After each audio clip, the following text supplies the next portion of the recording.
আপনাদের নিশ্চয়ই মনে আছে অতীতের এই সামান্য কয়েক বছর আগের ঘটনার কথা, 2 থেকে 3 বছর আগের ঘটনার কথা। আজ এখানে আমরা শান্তিপূর্ণভাবে এই সমাবেশের আয়োজন করছি, কিন্তু মাত্র কয়েকদিন আগের কথা, এই রাজপথ, এই আশেপাশের দালান কোঠা, এই এলাকার প্রতিবেশী ভাইয়ের বোনেরা সকলে সাক্ষী আছেন যে এখানে যখন বিএনপি, শ্রমিক দল, যুব দল, ছাত্র দল, স্বেচ্ছাসেবক মহিলা দল যারাই যখন সমাবেশ করেছে, আমাদেরকে তখন আতঙ্কিত থাকতে হতো কখন সেই স্বৈরাচার বাহিনী হামলা করে বসে। নিশ্চয়ই আপনাদের মনে আছে। আপনারা কি ভুলে গিয়েছেন সেই ঘটনা? ভুলে যাননি।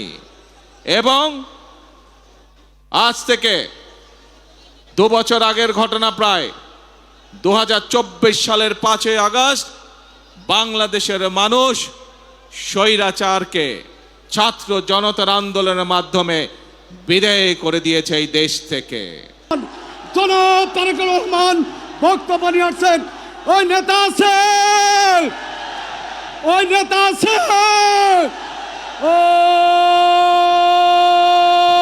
সেই নেতা তারেক রহমান, তারেক দুনিয়ার মজদুর। বক্তব্য নিয়ে আসছেন মাননীয় প্রধান অতিথি প্রধানমন্ত্রী জনাব তারেক রহমান। আস্তে আস্তে এ ঢোল ভাই, ঢোল বন্ধ করতে হবে। এ ঢোল ভাই, আচ্ছা এখন এখন এখন স্থির হতে হবে। বিসমিল্লাহির রহমানির রহিম। আজকের এই আন্তর্জাতিক মে দিবস উপলক্ষে আয়োজিত বাংলাদেশ জাতীয়তাবাদী শ্রমিক দল কর্তৃক আয়োজিত আজকের এই শ্রমিক সমাবেশের সম্মানিত সভাপতি, মঞ্চে উপস্থিত বাংলাদেশ জাতীয়তাবাদী দল বিএনপির সম্মানিত মহাসচিব, উপস্থিত নেতৃবৃন্দ, আমার সামনে উপস্থিত শ্রমিক দলের ভাই ও বোনেরা এবং উপস্থিত বিএনপি অঙ্গ সহযোগী সংগঠনের প্রিয় ভাই ও বোনেরা, প্রিয় এলাকাবাসী, আসসালামু আলাইকুম। আসসালামু আলাইকুম। কেমন আছেন সবাই? এই যে আমার হাতের বাম দিকে আপনারা কেমন আছেন? আলহামদুলিল্লাহ। হাতের ডানে আলহামদুলিল্লাহ, আর সামনে যারা আছেন আলহামদুলিল্লাহ। প্রিয় ভাই বোনেরা, আজ আন্তর্জাতিক শ্রমিক দিবস। এই আন্তর্জাতিক শ্রমিক দিবস উপলক্ষে আমি প্রথমেই শ্রদ্ধার সঙ্গে স্মরণ করতে চাই যে সকল শ্রমিক ভাইরা 1971 সালে স্বাধীনতা যুদ্ধে শহীদ হয়েছিলেন, যে সকল শ্রমিক ভাইরা 90-এ স্বৈরাচার বিরোধী আন্দোলনে আত্মাহুতি দিয়েছেন এবং শুধুমাত্র জুলাই আগস্ট মাসে যে আন্দোলন ছাত্র জনতার, সেখানেই শ্রমিক দলের যে 72 জন শ্রমিক সদস্য শহীদ হয়েছেন সহ সকল গণতন্ত্রের আন্দোলনে শহীদদেরকে আমি আজ এই দিবসে স্মরণ করতে চাই। প্রিয় ভাই বোনেরা, আজ এখানে আপনারা যারা উপস্থিত আছেন, আপনাদের নিশ্চয়ই মনে আছে অতীতের এই সামান্য কয়েক বছর আগের ঘটনার কথা, 2 থেকে 3 বছর আগের ঘটনার কথা। আজ এখানে আমরা শান্তিপূর্ণভাবে এই সমাবেশের আয়োজন করছি, কিন্তু মাত্র কয়েকদিন আগের কথা, এই রাজপথ, এই আশেপাশের দালান কোঠা, এই এলাকার প্রতিবেশী ভাইয়ের বোনেরা সকলে সাক্ষী আছেন যে এখানে যখন বিএনপি, শ্রমিক দল, যুব দল, ছাত্র দল, স্বেচ্ছাসেবক মহিলা দল যারাই যখন সমাবেশ করেছে, আমাদেরকে তখন আতঙ্কিত থাকতে হতো কখন সেই স্বৈরাচার বাহিনী হামলা করে বসে। নিশ্চয়ই আপনাদের মনে আছে। আপনারা কি ভুলে গিয়েছেন সেই ঘটনা? ভুলে যাননি।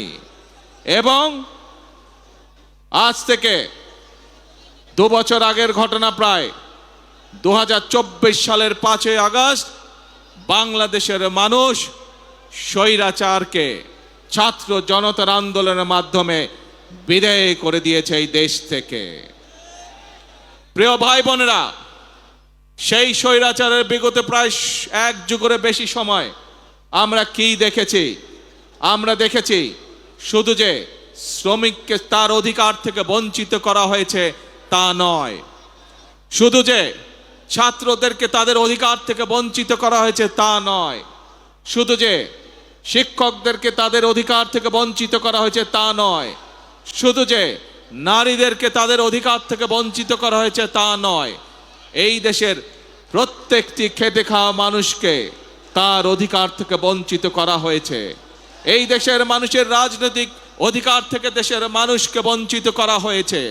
বঞ্চিত করা হয়েছিল তাদেরকে তাদের অর্থনৈতিক অধিকার থেকে।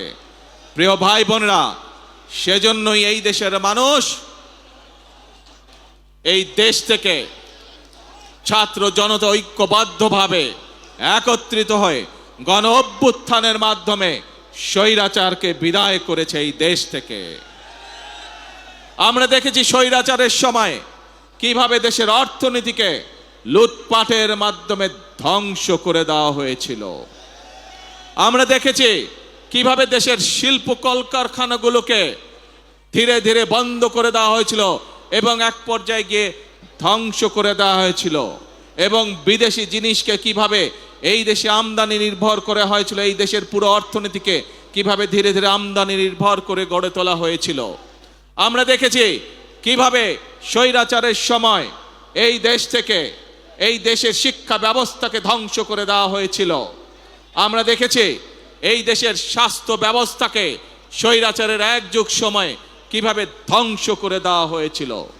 প্রিয় ভাই বোনেরা, যে কয়টি সেক্টরের কথা আপনাদের সামনে আমি তুলে ধরলাম, এই প্রত্যেকটি সেক্টরে হাজারো লক্ষ কোটি শ্রমিক কাজ করে, এবং এভাবেই দেশের প্রত্যেকটি সেক্টরকে ধ্বংস করার মাধ্যমে বাংলাদেশের সকল শ্রেণীপেরা মানুষকে আঘাত করা হয়েছিল। বাংলাদেশের শ্রমিকদের ভাগ্য নিয়ে ছিনিমিনি খেলা হয়েছিল সেই দিন। প্রিয় ভাই বোনেরা, 2024 সালের 5ই আগস্ট মানুষ সেই স্বৈরাচারকে দেশ থেকে বিতাড়িত করেছে। এখন শ্রমিক, শিক্ষক, ছাত্র, নারী, পুরুষ সকলে মিলে এখন হচ্ছে দেশ গড়ার পালা। প্রিয় ভাই বোনেরা, আমার সামনে একটি ব্যানার আছে, সেই ব্যানারের মধ্যে লেখা রয়েছে বন্ধ কলকারখানা চালু করতে হবে।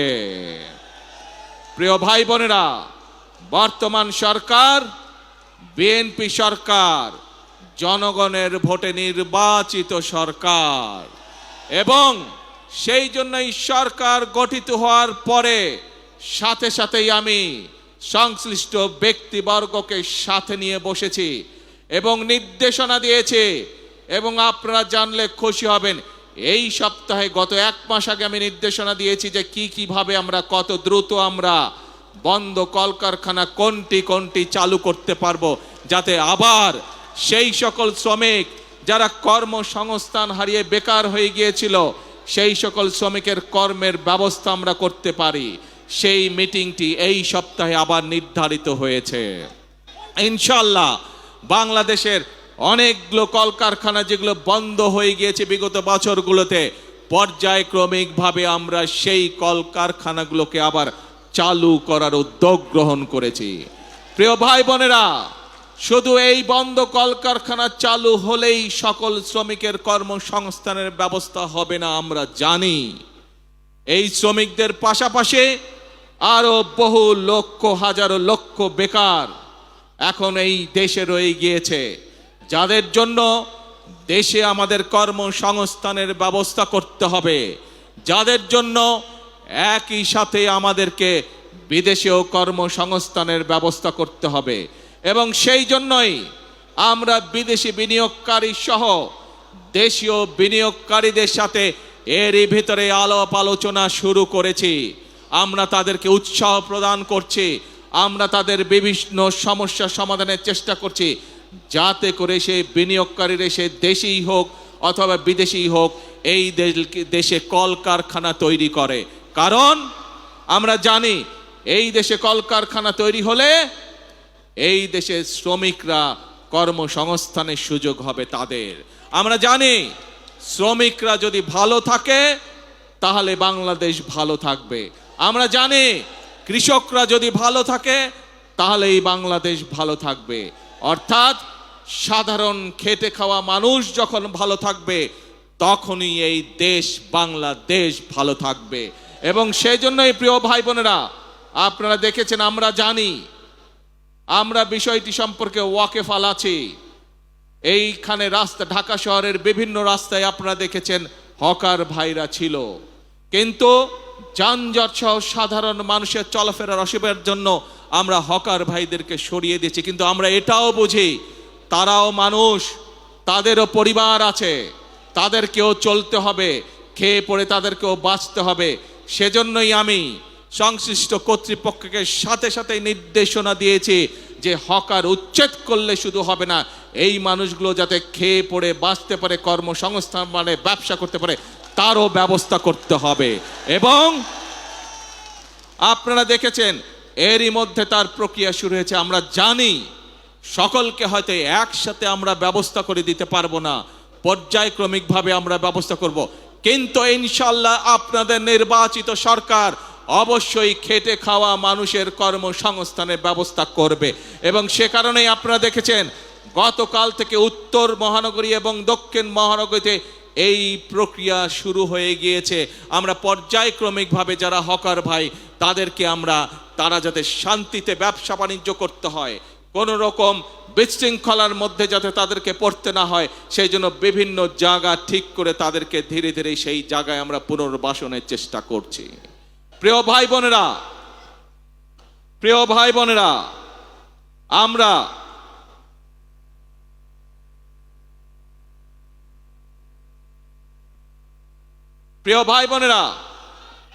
আমরা নির্বাচনের 12 তারিখে নির্বাচনের আগে আমরা বলেছিলাম এই দেশকে পুনর্গঠন করা ছাড়া, রাষ্ট্র মেরামত করা ছাড়া কোনো উপায় নাই।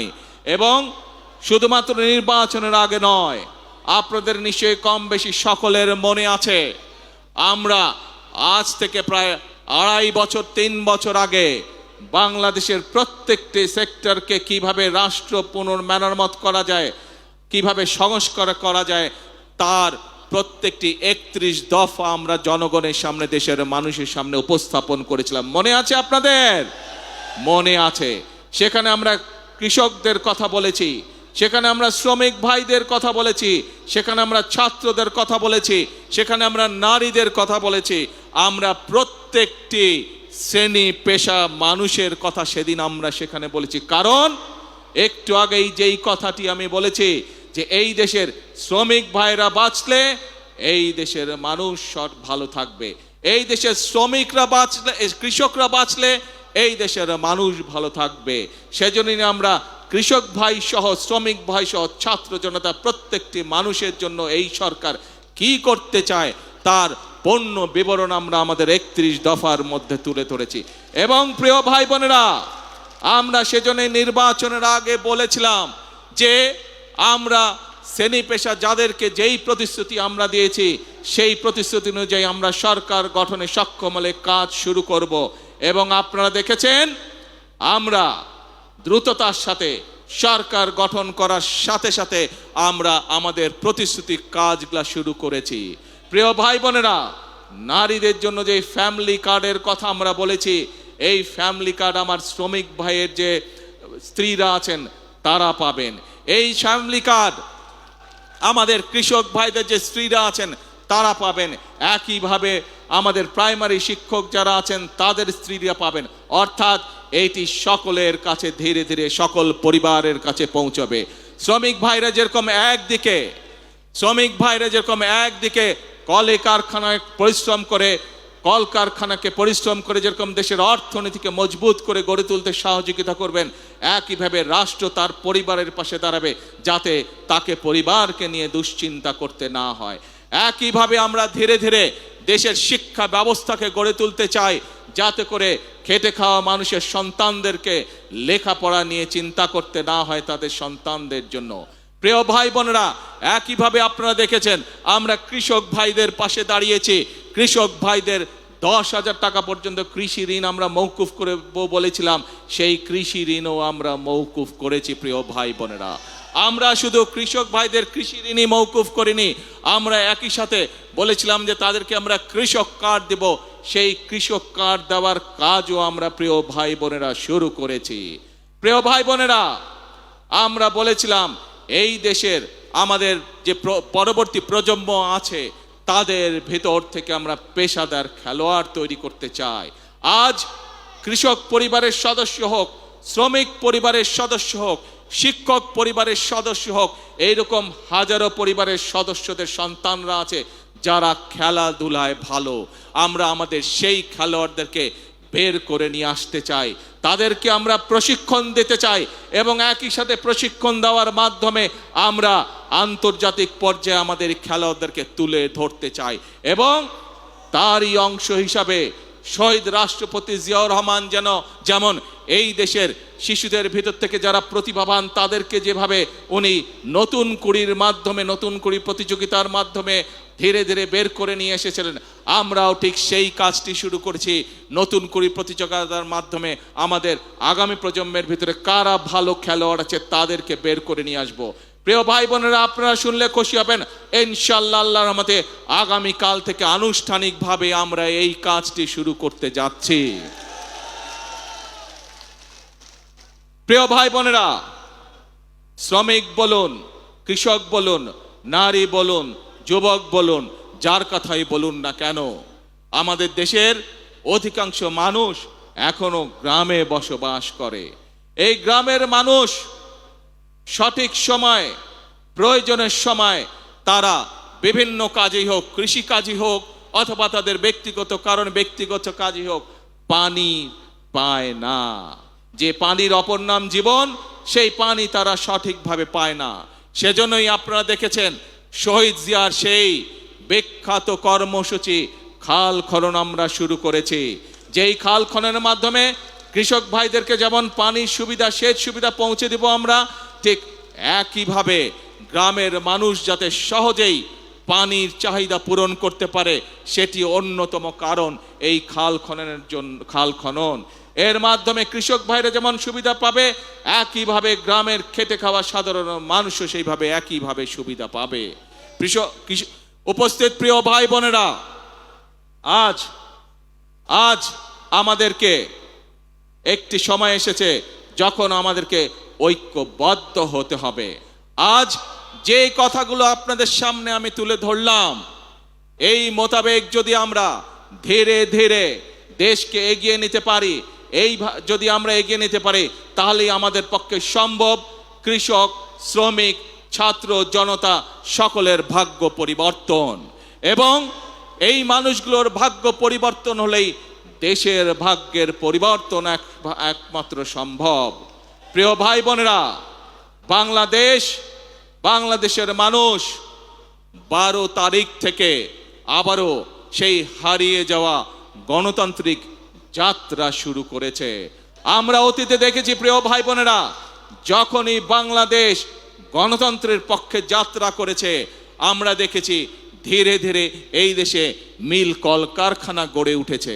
প্রিয় ভাই বোনেরা, আমরা দেখেছি অতীতে যখনই বাংলাদেশ গণতন্ত্রের পক্ষে যাত্রা শুরু করেছে, তখনই বাংলাদেশের অর্থনীতি ধীরে ধীরে শক্তিশালী হওয়া ধরেছিল।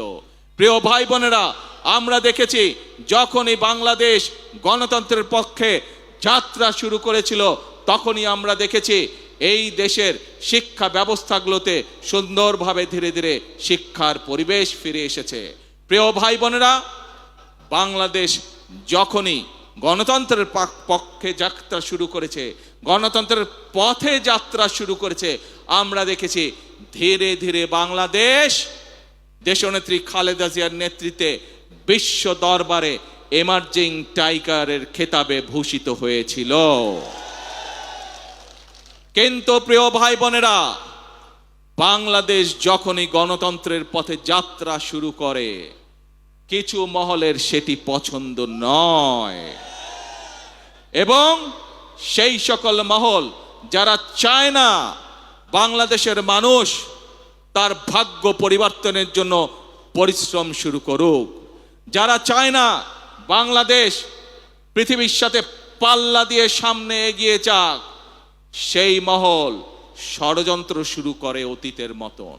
অতীতে যেমন তারা ষড়যন্ত্র করেছিল, প্রিয় ভাই বোনেরা, তাদের সেই ষড়যন্ত্র কিন্তু 12 তারিখের আগে যখন সফল হয়নি, 12 তারিখে যখন তারা দেখলো বাংলাদেশ তো আবার জনগণের সিদ্ধান্ত মোতাবেক চলা শুরু করলো, বাংলাদেশ তো আবার গণতন্ত্রের পথে চলা শুরু করলো, তখন নতুন করে তারা ধীরে ধীরে বিভিন্ন রকম ষড়যন্ত্র শুরু করলো।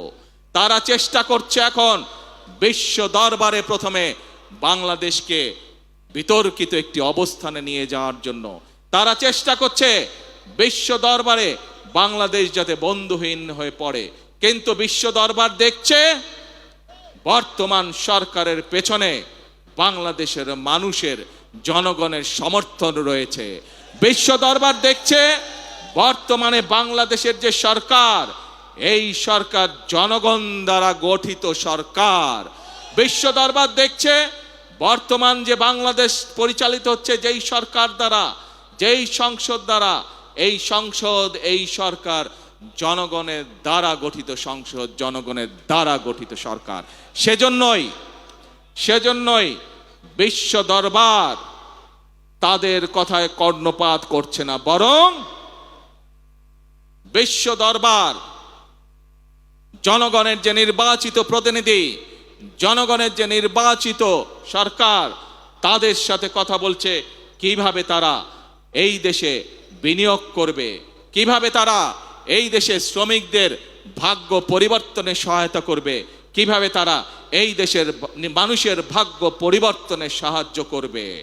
প্রিয় ভাই বোনেরা, আমাদেরকে বিশ্ব দরবারের এই সুযোগ গ্রহণ করতে হবে দেশের স্বার্থে, এই দেশের মানুষের স্বার্থে, সর্বোপরি এই দেশের শ্রমিক ভাইদের স্বার্থে।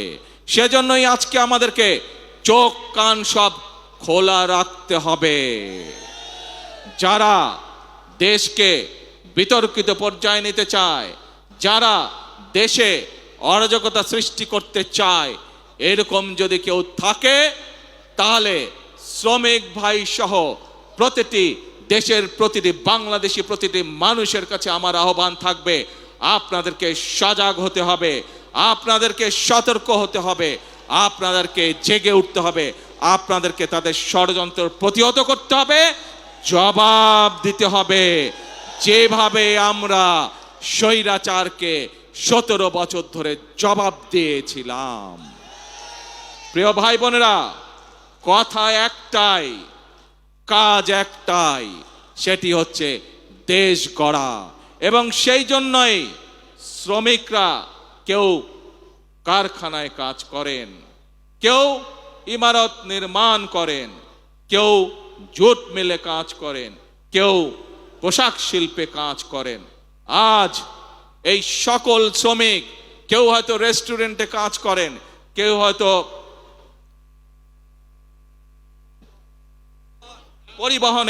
পরিবহনে কাজ করেন, বিভিন্ন পর্যায়ে বিভিন্ন শ্রেণীতে শ্রমিক ভাইরা আছেন।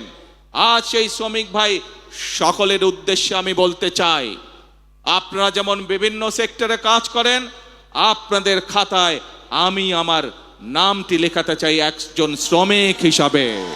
কারণ আপনি যেরকম ইমারত শ্রমিক হিসাবে এই ইমারতটি গড়ে তুলছেন, এই দালানটি গড়ে তুলছেন, আপনি একজন পাট শ্রমিক হিসাবে পাট কলের উৎপাদন যেমন বৃদ্ধি করছেন, আপনি একজন পোশাক শিল্প শ্রমিক হিসাবে পোশাক শিল্পের উৎপাদন বৃদ্ধি করছেন, ঠিক একইভাবে আপনার খাতায় নাম লিখিয়ে আমিও দেশ গড়ার কাজে নিয়োজিত করতে চাই নিজেকে।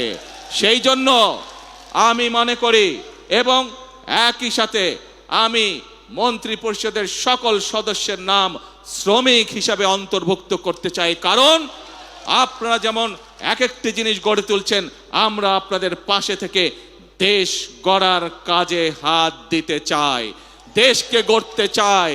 দেশের মানুষ পরিশ্রম করে যেভাবে সামনে এগিয়ে যাচ্ছে, তাদের সাথে থেকে, তাদের পাশে থেকে আমরা দেশকে গড়ে তুলতে চাই। এজন্যই প্রিয় ভাই বোনেরা, আমাদের নির্বাচনের সময় স্লোগান ছিল, করব কাজ সবার আগে। এইটি হচ্ছে আমাদের স্লোগান, এইটি হচ্ছে আমাদের বর্তমান স্লোগান, এইটি হচ্ছে আমাদের ভবিষ্যৎ স্লোগান।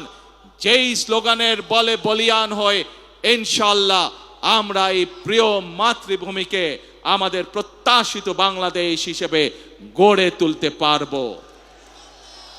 প্রিয় ভাই বোনেরা, আজকের এই মহান আন্তর্জাতিক শ্রমিক দিবসে আসুন আসুন আমরা আজকে প্রত্যেকে এখানে প্রতিজ্ঞা গ্রহণ করি।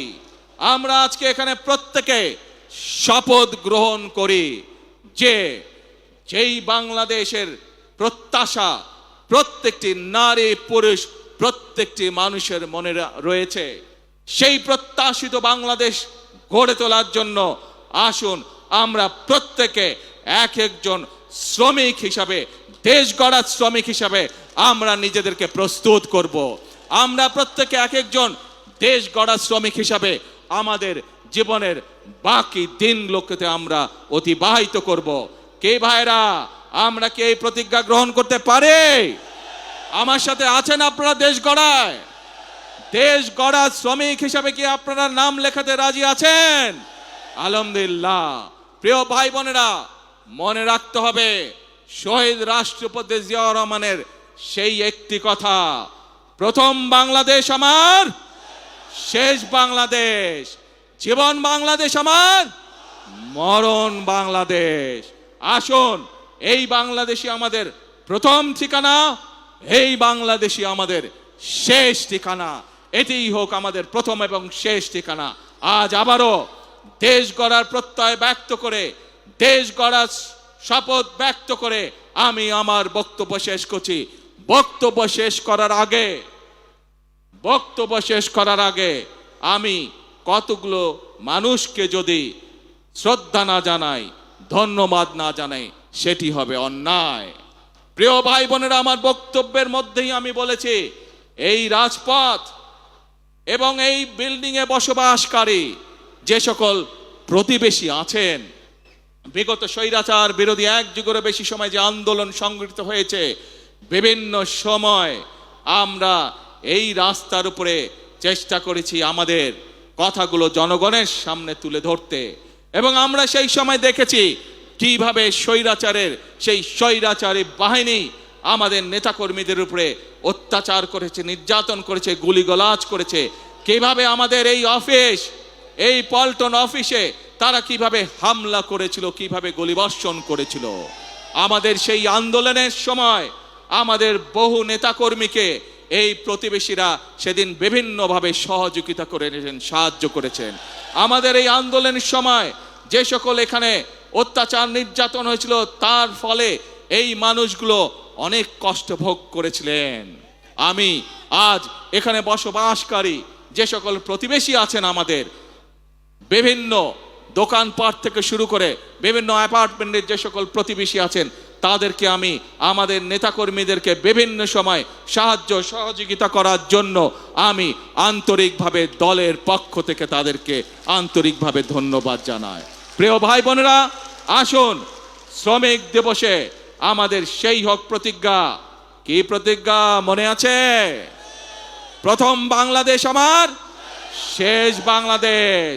জীবন বাংলাদেশ আমার, মরণ বাংলাদেশ। আল্লাহ হাফেজ। বাংলাদেশ জিন্দাবাদ। বাংলাদেশ জাতীয়তাবাদী দল জিন্দাবাদ।